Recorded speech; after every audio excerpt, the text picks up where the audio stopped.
Nous allons voir dans cette publication la place du Saint-Esprit dans le salut, l'acquisition du salut. Et nous allons voir qu'il est difficile pour un enfant de Dieu d'acquérir justement ce salut qu'on a reçu, qui est éveillé en nous, si nous ne considérons pas le témoignage du Saint-Esprit dans notre cœur. En effet, même si c'est la foi qui a été éveillée en nous, donc le jour où Jésus-Christ s'est révélé à notre cœur, qui nous permet d'avoir accès au salut, nous ne devons pas négliger le fait que le salut a besoin d'être entretenu, d'être aussi concret, en le gardant vivant dans notre cœur, et ceci jusqu'à la fin. Ce qui signifie d'avoir une foi sincère. En effet, nous ne devons pas oublier cette parole qui a été communiquée par Jésus-Christ dans Matthieu 24, 13, où il dit « Mais celui qui tiendra ferme jusqu'au bout sera sauvé. » C'est celui-là. Et nous allons voir que c'est le Saint-Esprit qui nous permet de persévérer dans la même foi que celle que nous avons reçue, et qui consiste à la garder pure, intacte, comme au départ, comme le jour où nous l'avons reçue. Jean 1,12 nous dit « Quelques-uns, cependant, l'ont accueilli, ils ont cru en lui, ils ont placé leur confiance dans ce qu'il était. À tout cela, il a accordé le privilège de devenir enfant de Dieu. » Il est évident que le Saint-Esprit a un rôle prépondérant pour nous permettre d'entretenir dans son état d'origine la foi que nous avons reçue. Et cela s'est passé bien sûr lorsque Jésus-Christ s'est révélé à notre cœur. C'est important, il faut vraiment mettre le point là-dessus, parce que la foi, c'est pas quelque chose qu'on fabrique, c'est une grâce, c'est un don de Dieu. Et c'est né en nous par l'Esprit qui vient en nous. Car comme Jésus-Christ disait, c'est l'Esprit qui t'a inspiré cela, de dire que je suis le Messie, le Christ. Donc c'est l'Esprit en nous qui produit la foi. Par contre, il ne faut pas ignorer les enseignements de Jésus-Christ qui nous montrent que la foi a besoin d'être éprouvée. En effet, regardons cela dans 2 Timothée 3,12. « Oui, et tous ceux qui vivront pieusement en Christ Jésus souffreront la persécution. » Ça fait partie du lot, ça fait partie du contrat, on va dire, lorsque nous avons accepté d'être baptisés. Et il y a une vérité qui est incontestable, qui est celle-ci: si nous sommes devenus des enfants de Dieu, c'est parce que nous avons placé notre confiance en Jésus en tant que le Christ. Et cela nous a demandé de nous engager au travers du baptême. Et le baptême, c'est quoi? 1 Pierre 3,21 nous dit « Cette eau du déluge préfigurait le baptême qui vous sauve, vous aussi, non pas parce qu'il vous laverait de toutes les souillures du corps, mais parce que vous vous y engagez en toute bonne conscience envers Dieu. » Si le baptême nous sauve, c'est bien sûr grâce à la résurrection de Jésus-Christ. Et nous devons savoir que cet engagement nous a permis de changer de propriétaire. En effet, nous sommes sortis de la domination du diable pour passer à celle de Jésus-Christ. En effet, c'est lui qui est devenu le maître de notre vie, à partir du moment où nous sommes engagés avec lui par le baptême. Et cela produit systématiquement une opposition du monde, qui, elle, sous la domination du diable, bien sûr. Le monde est sous sa domination. Romains 8,17 nous dit « Enfants de Dieu ». Mais alors, nous sommes aussi ses héritiers. Nous aurons donc part à tous les trésors de Dieu, exactement comme le Christ. Et tout ce que Dieu donne à son Fils sera aussi nôtre. Oui, si maintenant nous sommes unis à lui, si nous portons ses souffrances, nous serons aussi à ses côtés, associés à sa gloire dans le monde nouveau. Le rôle du Saint-Esprit, ça consiste à témoigner à notre cœur lorsque, par exemple, nous nous éloignons du chemin. Le chemin, donc, qui est cet engagement que nous avons pris envers Jésus-Christ en acceptant de nous identifier à lui. Galates 5,16 nous dit « Voici donc mon conseil, marchez sous la direction de l'Esprit, et vous ne risquerez pas de satisfaire les convoitises de votre être naturel. Vos désirs égoïstes et coupables ne parviendront pas à leur fin. Laissez donc l'Esprit vous conduire, obéissez à ses instructions, et ne cédez pas aux aspirations qui animent l'homme livré à lui-même. » Si vous êtes un chrétien, vous avez obligatoirement entendu parler du péché contre le Saint-Esprit, non?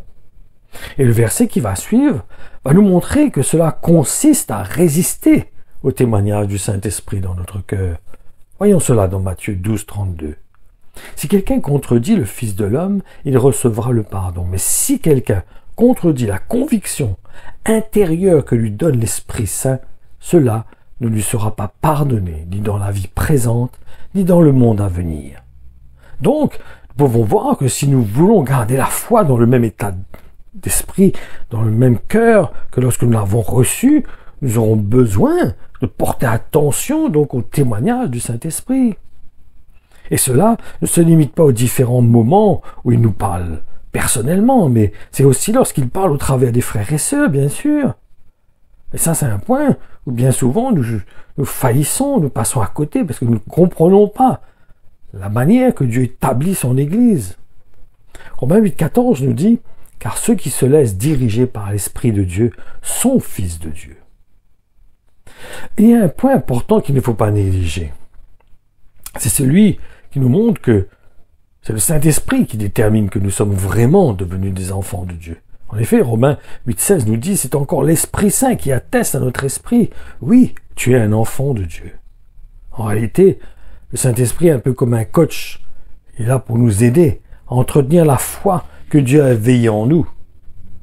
Aussi longtemps que l'homme veut disposer seul de sa vie, il ne parviendra pas à se détacher de lui-même. Tous ses désirs, ses intérêts et ses plans tournent autour de sa personne. Livré à lui-même, il tend vers ce qui est conforme à la nature de l'homme non régénéré. Mais ceux qui suivent les suggestions de l'esprit se préoccupent de ce que Dieu désire et concentrent leur recherche sur les richesses spirituelles. Ça, c'est Romains 8,5, où il nous montre donc que l'importance pour nous, si nous voulons vivre le salut, vivre cette vie nouvelle, nous avons besoin de considérer le témoignage de l'Esprit dans notre cœur.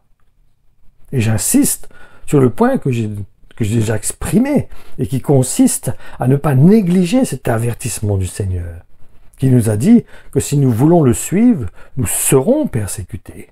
En effet, nous ne sommes pas plus que le Maître. S'il a été éprouvé, nous, qui sommes ses disciples, nous le serons aussi. Parce que nous avons la nécessité d'emprunter le même chemin que notre Maître a pris. Matthieu 4,1 nous dit « Alors, l'Esprit Saint conduisit Jésus dans une contrée solitaire pour qu'il y soit mis à l'épreuve par le diable. » Jésus-Christ lui-même, après avoir été baptisé, a été emmené dans le désert par le Saint-Esprit pour être tenté par le diable. Pourquoi? Parce qu'il est le modèle, il est l'exemple. Il devait montrer le chemin. Voyons maintenant le but pour lequel notre foi a besoin d'être éprouvée. Nous allons lire cela dans 1 Pierre 1, le verset 6 et 7. Réjouissez-vous à cette pensée, même si actuellement vous êtes dans la tristesse, parce que vous devez endurer pendant quelque temps encore diverses épreuves et tentations. Elles éprouvent la réalité de votre foi et en augmentent la valeur.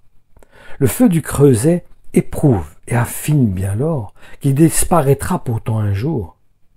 Beaucoup plus précieuse est la foi qui a résisté à l'épreuve. Elle vous vaudra louange, gloire et honneur lorsque Jésus-Christ apparaîtra. C'est ce que nous disions tout à l'heure. Il faut persévérer dans cette foi jusqu'au bout. La véritable foi, comme la foi d'Abraham, qui était prêt à offrir son fils en obéissance à Dieu. Et nous avons vu que la foi a besoin d'être entretenue, car c'est cette confiance absolue que nous plaçons en Jésus-Christ qui nous permet d'acquérir le salut. Matthieu 3,9 nous dit « Regardez ces pierres, je vous déclare que Dieu a le pouvoir d'en faire des enfants d'Abraham. » La foi nous emmène à nous confier en Dieu totalement, à lui faire confiance qu'il est capable d'intervenir dans notre vie, de nous transformer, de nous changer, de nous emmener à ressembler à Jésus-Christ et de faire la volonté de Dieu ainsi. Et n'oublions pas non plus que la foi sans les œuvres est morte.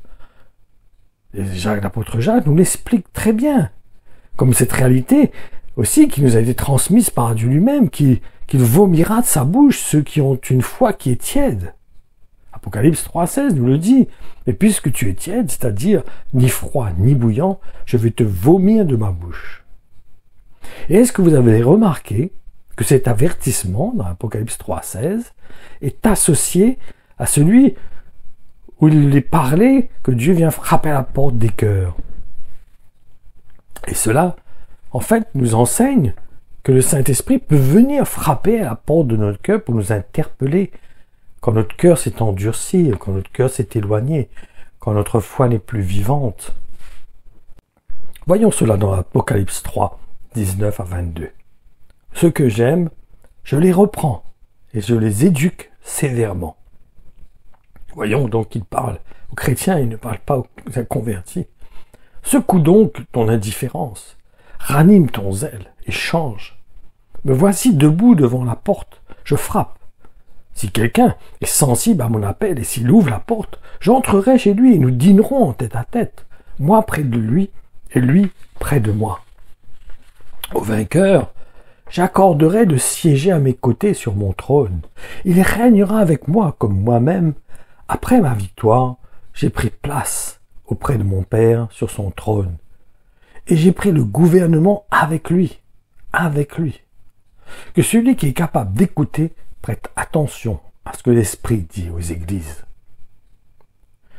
Par contre, si nous avons l'habitude de manger régulièrement la chair de Jésus-Christ, et nous avons l'habitude aussi de boire de son sang, nous reconnaîtrons que Jésus-Christ nous a laissé de nombreux avertissements dans l'Évangile, comme ceux qui concernent la nécessité d'entretenir notre foi.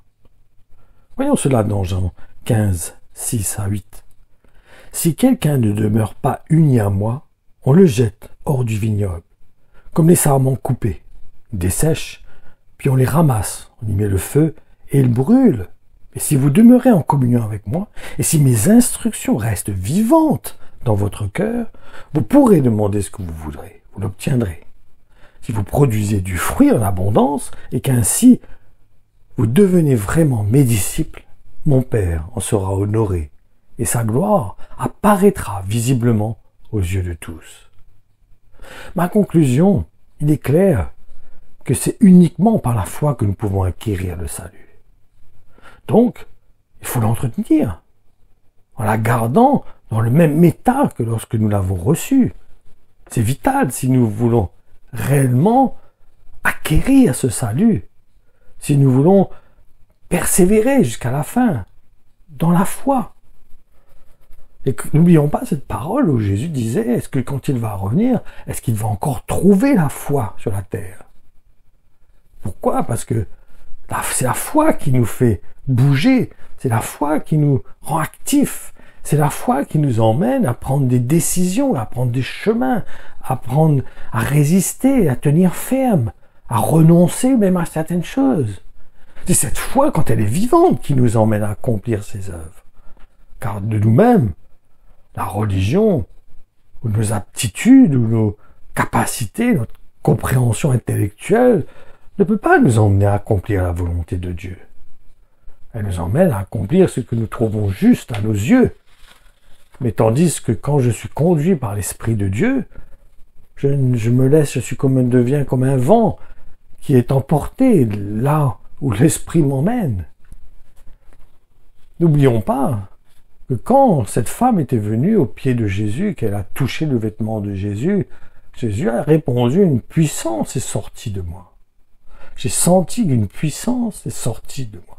C'est cette puissance qu'il a reçue le jour du baptême, où Jean-Baptiste disait « J'ai vu une colombe descendre sur lui », qui était le témoignage qu'il était le Messie, le Christ,